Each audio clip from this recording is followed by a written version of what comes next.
Perdona, algunos Sí. cabalistas tienen la idea, que es una cosa que me quedó muy en mi mente intentando elaborarlo, y me recuerda mucho a la filosofía hindú, al Tantra, no al Vedanta, porque el Vedanta es un desarrollo un poco más, digamos, como esto de lo que acabas de decir, bien definido, ¿no? El que vive de los milagros no tiene fe, es como tiene una estructura diferente. Pero he escuchado a muchos cabalistas, sobre todo a esta persona que te he nombrado, que habla justamente de que somos el espejo de Dios, ¿no? Como esta cosa que no está separada de nosotros, y como si una porción de nuestra alma estuviese también, o sea, como si fuéramos la proyección de Dios, la sombra. Y a veces también entenderlo como que el infinito es caótico, ¿no? Una realidad, algo que nosotros no podemos sostener. ¿Qué opinión me darías de eso? Porque acabas de decir algo, por lo que yo entendí, que la mística, la mística judía o el judaísmo eso no lo tiene, pero sin embargo en este lenguaje o en estos conceptos que voy escuchando, tiene como esta cosa, los 72 nombres de Dios, ¿no? Los códigos secretos de la Torá, como esta cosa en cuanto a la meditación, integrarlos y el resultado de, podemos llamarle milagro, transformación. ¿Qué opinión me das con esto? Ok, a ver, vamos por una otra. Sí, te hice mucho lío, me perdono, Irving. Mi memoria a corto plazo es malísima, no sé si me va a olvidar de meter la pregunta, pero mira, vamos con esto. ¿En qué sentido en el judaísmo se entiende que el hombre es el reflejo de Dios? La lógica la marca Génesis cuando dice que Dios creó al hombre a su imagen y semejanza. Aquí la parte maravillosa de esta idea es la de que nunca vas a poder alcanzar a conceptualizar a Dios, ¿no? Porque es Dios. Claro. Estabas hablando del eterno, del absoluto, o sea, claro, de que lo es todo en todos. O sea, no hay manera de que una mente humana logre captar, aprehender, con H intermedia, aprehender a Dios. Por eso el judaísmo no pronuncia su nombre, que al final de cuentas uno solamente nombra lo que conoce, y nombra lo que le es familiar, lo que le es semejante. O sea, el nombre es el que pone tu límite. O sea, tú eres Urbasi, yo soy Irving, Pablo es Pablo. El nombre pone el límite. Entonces, al final de cuentas, el judaísmo va a llegar a esta comprensión de que nada de eso es posible con Dios, entonces incluso se deja de pronunciar su nombre. Digo, hay toda una explicación que te dice que se perdió porque el último Cohen Gadol, el sumo sacerdote, en la destrucción del templo. Esas son explicaciones, o sea, narrativa religiosa.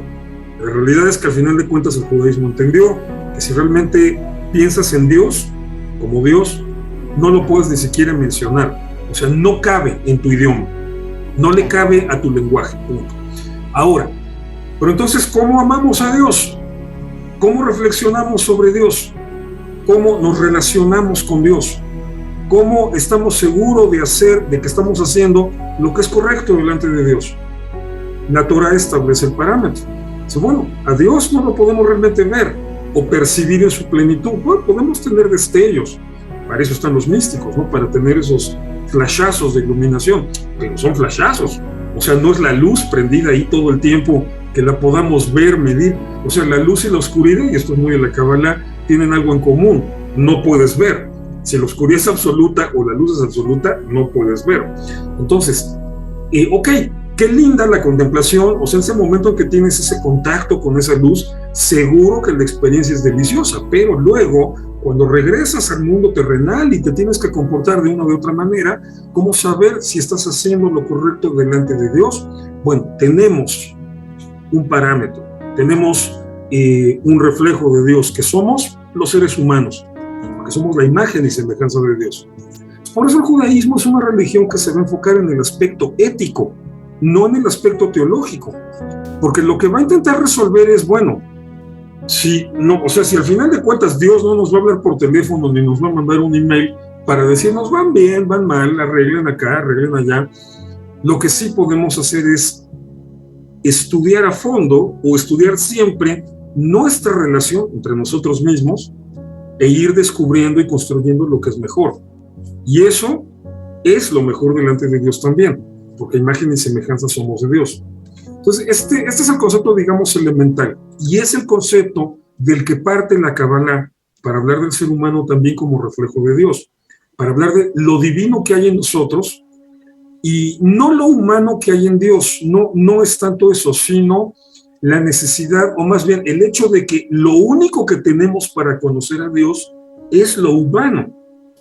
Entonces, el conocimiento de Dios se vuelve, en el sentido más profundo posible, el conocimiento de nosotros mismos, no como individuos, no que también, este es otro punto donde la Kabbalah carga con toda esa cuestión judía, y en donde llega a diferir de otras tradiciones místicas, un punto en donde desarrolla ideas propias, y es que el judaísmo es una religión colectivista, socialista, si lo vamos a entender en un sentido muy estricto, ¿no? O sea, sin nada que ver con la teoría política del siglo XVIII para acá. O sea, en el sentido de que es una vivencia comunitaria. Entonces, cuando hablamos del conocimiento del ser humano, para poder conocer nuestra única ruta posible para conocer lo divino, la divinidad, estamos hablando del conocimiento del ser humano, no del individuo. O sea, es una reflexión que no va nada más hacia lo que soy yo. Claro, eso es importante. O sea, todas las tradiciones místicas te van a enseñar a conocerte a ti mismo. Pero para el judaísmo esa experiencia no puede acabar ahí. De hecho, si nada más cultivas esa experiencia de conocerte a ti mismo, no tiene sentido. Porque tú como ser humano no existes aislado, existes en un entorno social. Claro. Entonces, para el judaísmo es básica esta noción: o somos místicos todos o no lo es nadie. O más bien, el misticismo es un patrimonio del grupo, no del individuo. Que en eso rompe un poquito con la tradición mística escolástica, ¿no? Muy de la Edad Media, y que fomenta un poco esta especie de espiritualidad individualista. Entonces, digamos que de ahí viene la noción judía de cómo el ser humano es el reflejo de Dios. Pero te digo, también, también sí, podemos convivir con la parte espiritual mística y con la materia, que ambas son importantes, porque no se puede estar o ser místico o ser, ¿no? Me parece que también incluir todo, me parece que es importante, porque es parte de la existencia. Claro, o sea, no, y de hecho para el judaísmo no es una opción, para el judaísmo es obligatorio. Claro, la Torah dice, o sea, cuando la Torah te habla de cómo va creando Dios el mundo, diciendo, y vio Dios que era bueno, y vio Dios que era bueno, y vio Dios que era bueno. Entonces el judaísmo, todo lo que tiene que ver con la satisfacción física es parte fundamental de la espiritualidad. O sea, aquí no existe, por ejemplo, donde ya de plano conceptos en donde sí ya se fue por una ruta muy distinta, por ejemplo, la tradición hinduista o budista, no existe algo similar al nirvana, ni existe esta idea del desapego, al contrario. Para el judaísmo, toda la dimensión emocional, psicológica, física, psíquica, que le llamarían los gnósticos también, y que la veían muy mal, por cierto, en platonismo puro, toda esta dimensión para el judaísmo es fundamental. O sea, de hecho, ahí es en donde se empieza. Para el judaísmo no puede haber una mística correcta si no empiezas con una correcta relación de lo material, con el mundo material. Y había una segunda parte en tu pregunta, ¿cuál era? Ah, sí. Me olvidé. Bueno, ahorita sale. A ver el profesor que interviene, Pablo Veloso. No, pero no recuerdo exactamente. Bueno, no importa. Creo que la pregunta iba por eso, iba por el lado de que si dentro del misticismo judío se tomaba en cuenta estos dos mundos y se integraban, porque ella decía que en el hinduismo había esta visión de trascender y de llegar a otras cosas, como en el Vedanta, que es netamente metafísico, que propone que todo es ilusión, todo es maya, y ella decía que el Tantra, en ese sentido, presentaba la idea de que Tantra sí, significa pero ya me acordé, entramado. Sí. Ok, a ver, dime, Urbasi. Ya me recordé, Irving, mira, en la parte esta que tú decías, bueno, del platonismo y todo esto, ¿no? Pero yo me refería que en la Kabbalah o en la mística hay muchas meditaciones muy potentes, ¿no? Como los sadikim, meditar, y que me gustaría que me comentaras también, o que nos comentaras quiénes son, ¿no? ¿Quién es el sadikim, el sadik? El sadik, bueno, sí, claro.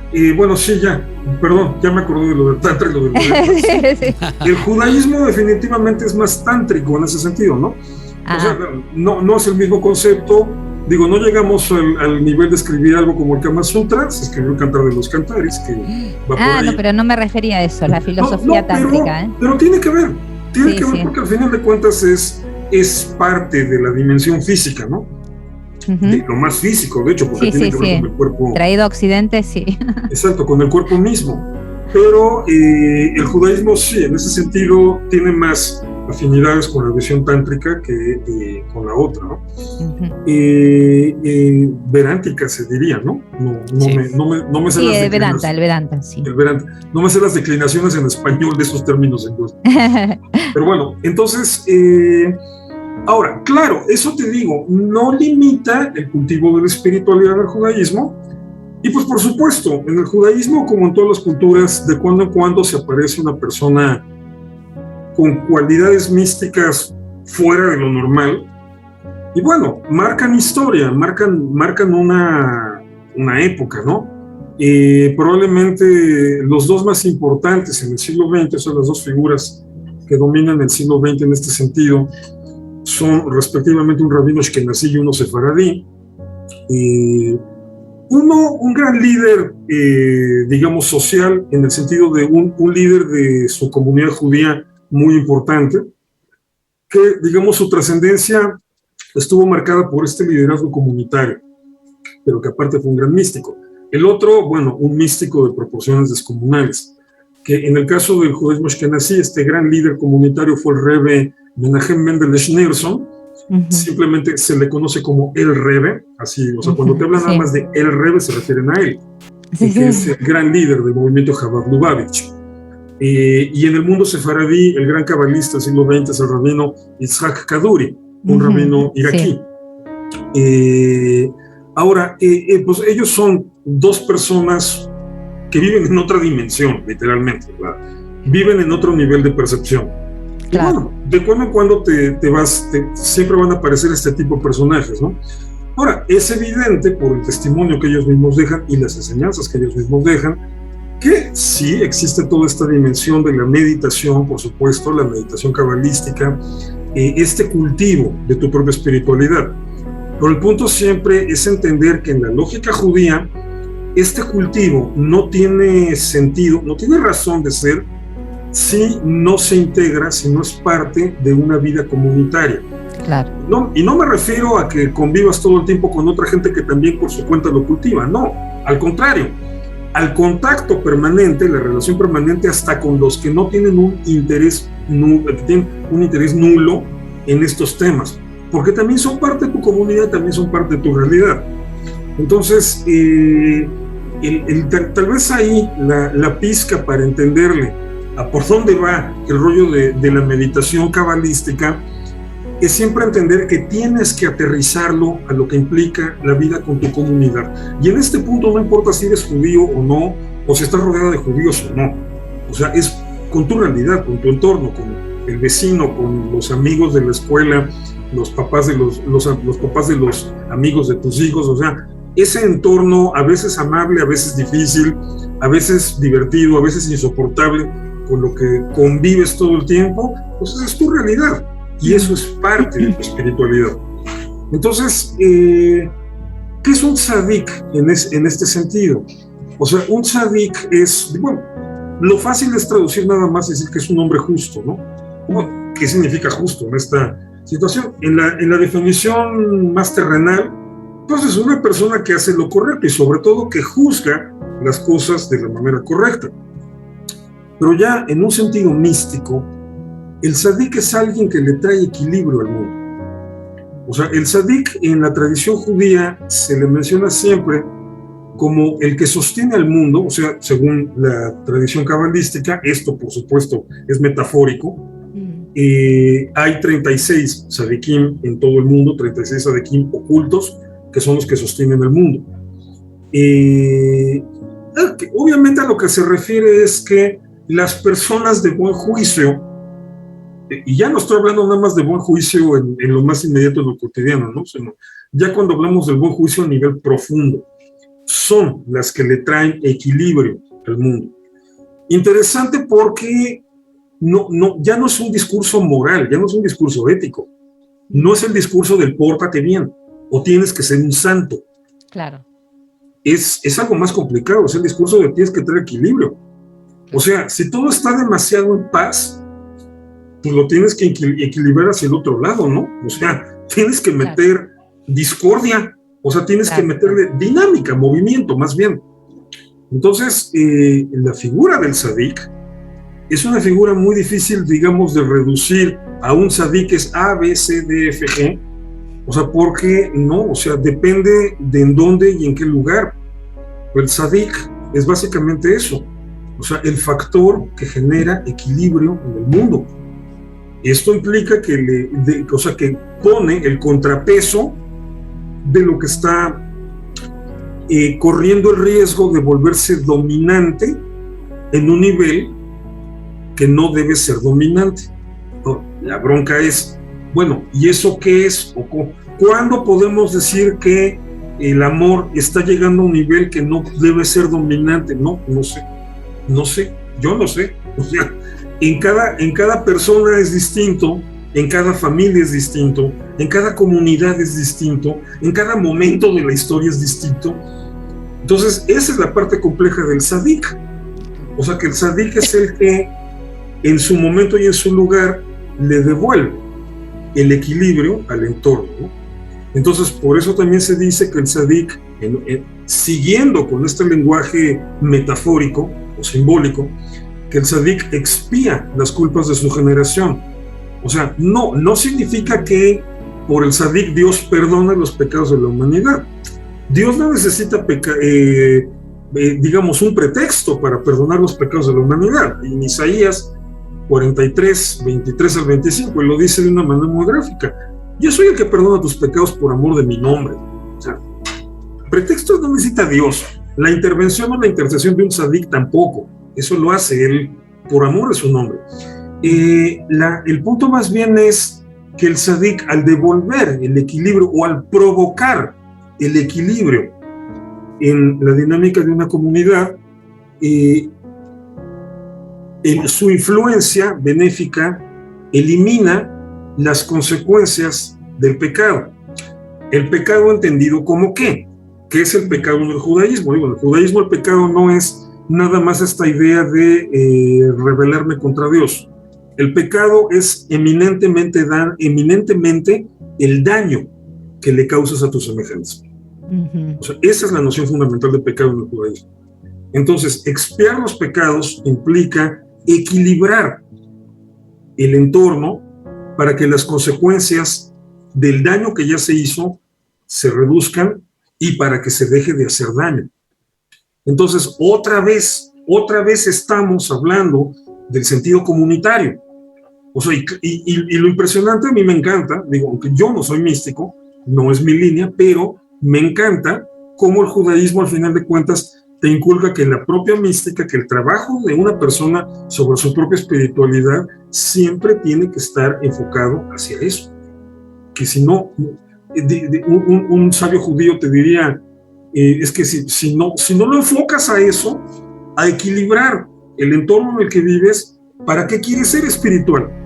Claro. O sea, nada más porque se siente bien bonito, ¿no? Para eso consíguete a alguien que te haga cosquillas. No, o sea, no sería desperdiciar, pero no le dediques tu tiempo a cultivar un arte que luego no vas a usar. Úsalo, aprovechalo. ¿Considerás que Dios es, hablando del equilibrio, ¿no? Porque pienso que centrarnos tanto en querer una vida equilibrada considero que es un poco tóxico también, de verdad, porque el caos es tan importante como, o sea, es como volver al orden. Si no hay caos, no hay orden. Dios, ¿es caos?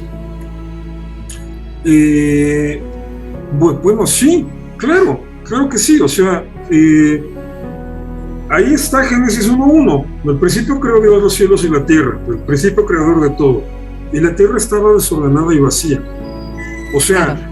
Que me da risa ya cuando lo quieres reducir a conceptos como demasiado básicos y te dicen, a ver, ¿cómo es Dios? ¿Cómo me dices que este es Dios si creó una cosa desordenada y vacía? Pues sí, ¿por qué no? O sea, si no aceptas esa realidad, claro. Me estarías diciendo que el caos es algo que se le sale a Dios del control. Entonces, ahí sí no es Dios. La única forma en la que puedes asumir que es Dios es asumiendo que también el caos es parte de él. Entonces, ahora, caos ya en nuestra dimensión humana, pues es elementalmente lo que no comprendemos o lo que no nos está funcionando, ¿no? O sea, en este sentido el judaísmo no participa de esta visión de la mitología antigua del caos primordial como algo contra lo que hay que hacer la guerra y vencerlo para imponer el orden, ¿no? O sea, la forma en la que Hércules trae el orden olímpico, ¿no? Los héroes, o sea, el héroe en la mitología es eso. El héroe es el que trae el equilibrio al mundo al derrotar el caos e imponer el orden. Fíjate qué concepto de equilibrio tan interesante, porque es completamente contrario al del Sadik. Claro. O sea, el héroe es un personaje dominante por encima de la colectividad. El derrotar el caos impone el orden. El Sadik no. El Sadik lo que trae es equilibrio. Claro. Y entonces, lo que mencionabas, buenísima la pregunta, porque ¿qué pasa cuando todo está tan equilibrado que se pierde el equilibrio por eso mismo? Claro. Es decir, que se vuelve estático, que se vuelve acartonado, que se muere. Sí. El Sadik viene a romperte ese equilibrio. O sea, más bien, en México diríamos más bien, el Sadik viene a romperte esa pasguatez, o sea, que eso ya no es equilibrio, eso es eso es estar ya adormilado. Claro, viene a despertarte. Exacto, sí. Porque el equilibrio, hay noche y hay día, o sea, hay tiempo para dormir y hay tiempo para estar despierto. Entonces, el equilibrio no necesariamente es estabilidad, porque la estabilidad se puede convertir en estado de coma, ¿no? No hay ser humano más estable que alguien que esté en estado de coma. Y no se trata de eso. Irving, mira, hablando de equilibrio y de desequilibrio y de los inicios del origen, ¿no? Hay algo también que he escuchado y a ver qué me comentás de cuando, bueno, la aparición, el origen, el principio, Adán y Eva, el pecado original, ¿no? Basado en una historia un poco también trayéndola a la metáfora, entendiéndolo así. Y dándole la alegoría que corresponde como un símbolo. Eva pecó y le fue infiel a Adán, eso es lo que he escuchado, con la serpiente, y a su vez Adán se vengó de Eva y bueno, toda una historia, ¿no? Y tuvo relaciones con Lilith, donde después vuelven a estar juntos y del pecado nace Caín. Eso es lo que he escuchado y doy fe que es lo que lo escuché de un rabino. Entonces, si me puedes comentar algo y qué opinión me puedes dar de esto. Mira, hay varias versiones del mito de Lilith. Hay otra que es completamente al revés, o sea que es la pareja original de Adán, es Lilith la que le es infiel a Adán, entonces Adán la abandona. Sí. Pues bueno,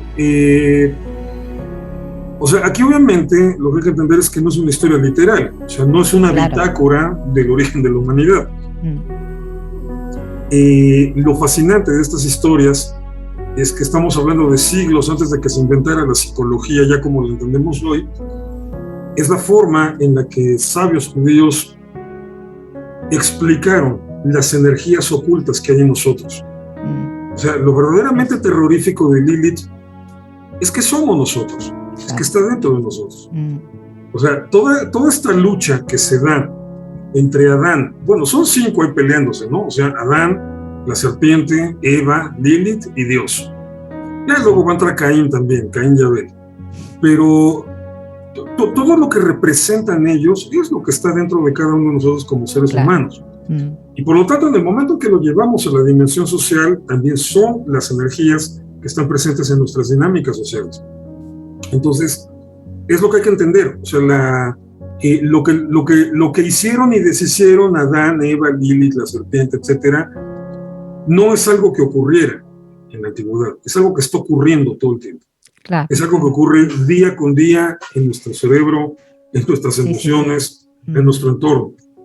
Y es de lo que se trata de poner orden. Ahora, ¿por dónde va el orden? O sea, no sabemos. Te vas a encontrar cualquier cantidad de versiones en donde el malo es Adán, o en donde la mala es Lilith, o donde la mala es Eva, o donde la mala es la serpiente, o donde el malo es Dios. Y te vas a encontrar igual cantidad de versiones donde el bueno es Adán, donde el bueno es Eva, donde la buena es Lilith, donde la buena es la serpiente, y donde el bueno es Dios. O sea, porque depende qué lectura le des. O sea, al final de cuentas, todo gira en torno al concepto del conocimiento del bien y del mal, que es la representación de esa caída es el árbol, comer de la fruta del árbol prohibido. Entonces, la pregunta esencial, o sea, bueno, ¿conocer el bien y el mal es malo? Y bueno, viene toda la metáfora de Adán y Eva como representación arquetípica de la infancia y el paso a la edad adulta.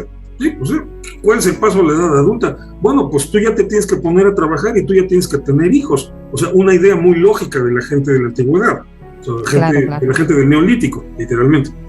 Entonces, esa sería, digamos, como una interpretación, o sea, como de una metáfora muy compacta, ¿no? O más bien una alegoría muy compacta. Entonces, ahora, eso puedes ir profundizando y llevándolo ya a tu propia experiencia, a tu propia, digamos, dimensión interna, espiritual. Pero aquí la parte importante es, obviamente, entender que cuando te hablan de todos estos personajes en continua tensión, fricción, y que van generando, y que provocan la historia de la humanidad, porque el relato de Génesis te dice eso, ¿no? Sí. La humanidad es como es por esto. Bueno, hay que entender que se refiere a cosas que ocurren en nosotros mismos. Está hablando de nosotros mismos, no de un episodio histórico, sino de la energía, de las energías con las que tenemos todo el tiempo que estar lidiando. A mí me impactó mucho ese planteamiento, me impactó porque lo tomo de esa manera. Son energías que hoy tenemos dentro de nosotros, ¿no? Me parece una sabiduría impresionante. O sea, ¿dónde está Lilith? ¿Dónde está la serpiente? ¿No? ¿Dónde está Dios? Y además estos conceptos que le ponemos, ¿no? Del bien y el mal, también es un juego bastante complejo, que a veces nos pierde, nos hace perder, nos distrae, ¿no? Esta palabra, ¿sí? Sí, exacto, sí es porque fíjate, esta cuestión de la serpiente es muy interesante, cómo se maneja función en su nivel psicológico, la función que tiene en la narrativa mitológica y lo que implica psicológicamente hablando, porque al final de cuentas la serpiente es la columna vertebral. Es una manera simbólica de representar la columna vertebral, que es lo que conecta nuestro cerebro con nuestros genitales. Entonces, todo el discurso, ¿quién gobierna a quién? ¿Quién controla a quién? Entonces, la serpiente es el tema alrededor del cual siempre va a estar presente ese conflicto de comportarte como animal o comportarte como ser humano, ¿no? Que mira, animales somos pellejos, somos huesos, somos todo este cúmulo de sentimientos, este cúmulo de sensaciones, y pues seres que necesitan comer y reproducirse, punto, ¿no? Como cualquier otro animal. Pero, pues lamentablemente ya nos embarcamos en este duro oficio de ser humanos también, y pues ya es irreversible, ¿no? Ya estamos más para allá que para acá, diríamos en México. Entonces, no nos queda más alternativa que seguir adelante con este proceso de, vamos a llamarle, iluminación. Entonces, eso es lo fascinante de la figura de la serpiente, pero que es la parte más interesante, cuando descubres que la serpiente eres tú mismo. Y es tu pugna entre tus dos polos opuestos, lo que te hace alcanzar las dimensiones más sublimes pues lo que te hace también alcanzar las dimensiones más bajas, pero lo puedes voltear y decir lo que te hace perderte en la inmensidad del cosmos y lo que te hace perpetuar la especie. Y otra vez volvemos al punto, hay que encontrar el equilibrio, no ser demasiado cerebral ni demasiado genital. El Eclesiastés lo dice de una manera muy interesante, también dice, no seas demasiado bueno, no tienes por qué morirte antes de tiempo. Bueno, también eso tiene como que ver con esto, lo veo ahora, hablando de los orígenes, Dios representaría lo moral, ¿no? Tal vez. Bueno, en el texto bíblico sí, toda la reflexión del Tanaj, o sea, del texto bíblico entendido en su idea hebrea original, es eminentemente moral. Porque te digo, tiene que ver con la tragedia del exilio en Babilonia y sobre todo la necesidad de explicar si éramos el pueblo elegido, por qué Dios lo permitió. Entonces toda esta construcción de que es que fallamos al pacto y por eso Dios nos entregó en manos de nuestros enemigos, y eso conlleva una noción moral. Por supuesto, ya cuando te adentras a la cuestión mística, la moralidad, lo moral o lo ético, entre que queda en un segundo plano o entre que queda en un territorio ambiguo, porque regresando al tema del equilibrio, vamos a entrar en ese dilema de qué pasa cuando una moralidad, por ejemplo, se vuelve asfixiante, cuando una moralidad se vuelve represiva, opresiva, o sea, cuando una moralidad asesina el alma humana. Hay que romperla. Claro. Punto. Hay que romperla. No hay de otra. Entonces, sí hay un componente moral ahí eminente, pero no es una idea monolítica que no pueda cambiar o que no deba cambiar. Y el texto bíblico lo resuelve de una manera muy interesante. Te pone un código legal anacrónico. O sea, para la época en la que se compila la Torá, ya como la conocemos, todo el código legal allí, escrito, digamos, como para un grupo que andaba de nómada en el desierto con su santuario portátil, que se armaba y desarmaba, era anacrónico. Claro. De esta manera, estaban diciendo, o sea, a ver, ¿por qué les estamos poniendo un texto anacrónico? Pues para sentarnos a discutirlo y a ver cómo lo vamos a aplicar hoy. Y bueno, y eso sigue estando vigente. Pero entonces todo eso implica que las circunstancias cambian, las sociedades cambian y la moral también cambia. Claro, hay unas ciertas nociones que dices, esto en esencia no debería cambiar, ¿no? Por ejemplo, no matarás. Eso está muy bien, creo que para todas las épocas o para todos los lugares. Pero siempre la vida te va a llevar a los momentos en que te tengas que cuestionar a fondo si lo estás enfocando correctamente, o peor tantito, o sea, saber que sí lo estabas enfocando correctamente, pero que ante un cambio vas a tener que cambiar tú también, que eso es lo difícil, ¿no? ¿Cómo nos duele cuando llega una nueva situación en donde dices, puta, todo esto que me ha venido funcionando durante tanto tiempo ya no me sirve y me voy a tener que adaptar? O peor aún, cuando viene tu hijo y es el que te dice, ¿no? Todo eso que tú dices, a mí no me sirve, no necesito hacer otra cosa, ¿no?